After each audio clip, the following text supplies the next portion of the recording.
everyone, I'm Abbey Fernández, and I'm here with our senior investigative reporter, Bigad Shaban. How are you, Bigad? Abby, I'm great. Good to be with you.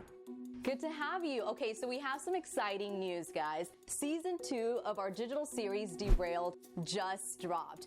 If you're not familiar with this series, we dropped our first season back in November, and the series is really about life on BART. Our investigative unit spent months riding on BART trains, talking to passengers, questioning top BART officials, and analyzing thousands of records to see how a world-class transportation system got derailed. So, season 2 just dropped, but, our investigative unit shot this after the pandemic started, and people were worried about safety before, pre-pandemic. More so now. So, Bigad, I want to ask you, first of all, how safe is it to ride BART right now? That certainly is the question on a lot of people's minds. And the reality is there is still so much we don't know about COVID-19 and the potential risks on BART, or frankly, anywhere else for that matter. But here's what we do know. BART tells us that the filtration systems they have right now on the trains can actually filter out and replace all the air in about 70 seconds. And they hope to experiment with what they describe are even better filters. They also plan on testing out a disinfecting robot. Sort of think of it as like a higher-end Roomba. But the reality is, Abby, even if they decide to move forward with these tools, it would still be months before BART riders would ever see them throughout the transit system. But BART certainly maintains that getting on the trains, making your way from one place to another is safe.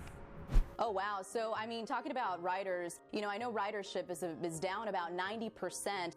But somehow crime is still an issue. What's going on there, Bigad? The reality is despite that really steep decline, 90% of riders now no longer on BART, the reality is violent crime only dropped about 30%.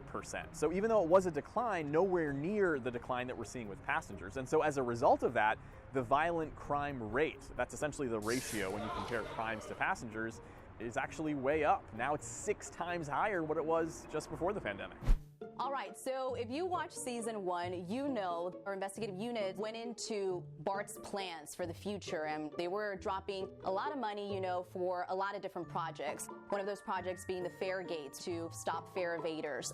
Where are those projects at now?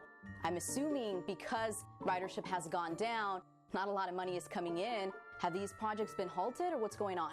Yeah, the reality is there were still a lot of question marks as to where BART was going to get money to re-outfit all 640 of its fare gates, and that was a question mark even before the pandemic. The reality is right now, BART estimates it could take about 5 years and $90 million to renovate all of its fare gates at all 50 stations. And the closest BART has come to a plan as to where that money is going to come from is essentially by hoping that nearby municipalities, other counties that benefit from the BART system, will be willing to cough up some money. But it's a bit unclear as to whether any community is willing to cough up that money during not just a health crisis, but a financial one too. Okay, that makes sense. So let's talk about BART's police department. That's something that you guys go into in season 2.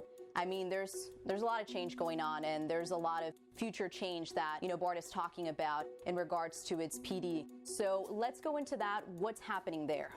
So much of what we talk about in this new series is really how BART is a sort of microcosm of what's happening all across our country. So part of that is the impact that this national racial reckoning is having on BART's own police department. In fact, one of the things we talk about in the series, Abby, is that come October, BART is expected to unveil some brand new plans that could dramatically reshape the role and responsibility of BART's own police officers. And it would actually restrict the kinds of things BART officers can respond to in the future, actually telling BART cops that they no longer should respond to situations that deal with drug use, mental health issues, or even homelessness. So the entire department could go through a pretty massive restructuring.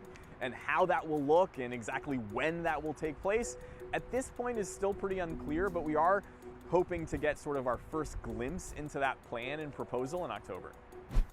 Got it. Well, it sounds like there's so much information in this new season of our series, BART Derailed. You guys don't want to miss it. We definitely hope people tune in for our brand new season. And the best part about it, Abby, is that people can watch all of our new episodes right now. You can use our app, YouTube, Apple TV, and you can also log onto the website, NBCBayArea.com/derailed.